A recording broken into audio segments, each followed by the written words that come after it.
This channel does not promote any violent, harmful, or illegal activities. All content provided by this channel is meant for an educational purpose only. আজ জলে জঙ্গলে ঘেরা কুলতলির মানুষের কথা দিয়ে শুরু করব বেঙ্গল ব্রেকিং।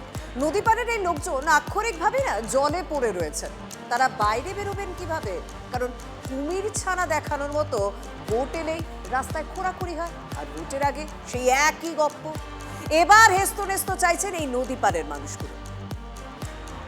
রাস্তাটা চাই, কোন দপ্তরে কোন পর্যায়ে আমরা এসব কি জানবো? মাটির উপর ছড়ানো ছেটানো কয়েক টুকরো ইট, সেখানে কেউ হুমড়ি খেয়ে পড়ে। সাইকেল নিয়ে বেরোলে দুর্ঘটনার গ্যারান্টি আছে। দক্ষিণ চব্বিশ পরগনার কুলতলির দিঘির পাড়ে একেই নাকি রাস্তা বলে পরিচয় দিতে হয়। এলাকাবাসীর দাবি, গত 15 বছর ধরে পথের এমনই ভয়ঙ্কর পরিস্থিতি। অভিযোগ, রাস্তার নামে লোক ঠকানো চলছে দীর্ঘদিন ধরে। কখনো নারকেল ফাটিয়ে রাস্তার উদ্বোধন হচ্ছে, কখনো পাইলিং, দিন কয়েক আগে পে লোডার এনে খোঁড়াখুড়ি।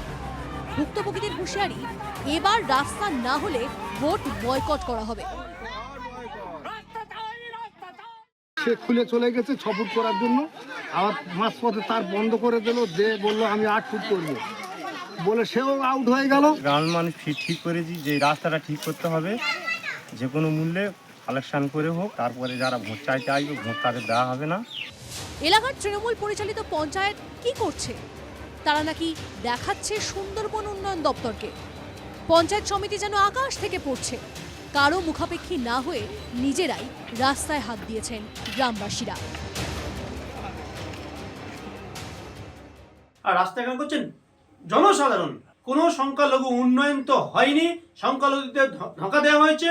এই ব্যাপারটা কি হয়ে আছে এটা ঊর্ধ্বতন কর্তৃপক্ষের সঙ্গে আলোচনা করে চেষ্টা করব ওই কাজটা যত তাড়াতাড়ি সম্ভব করা।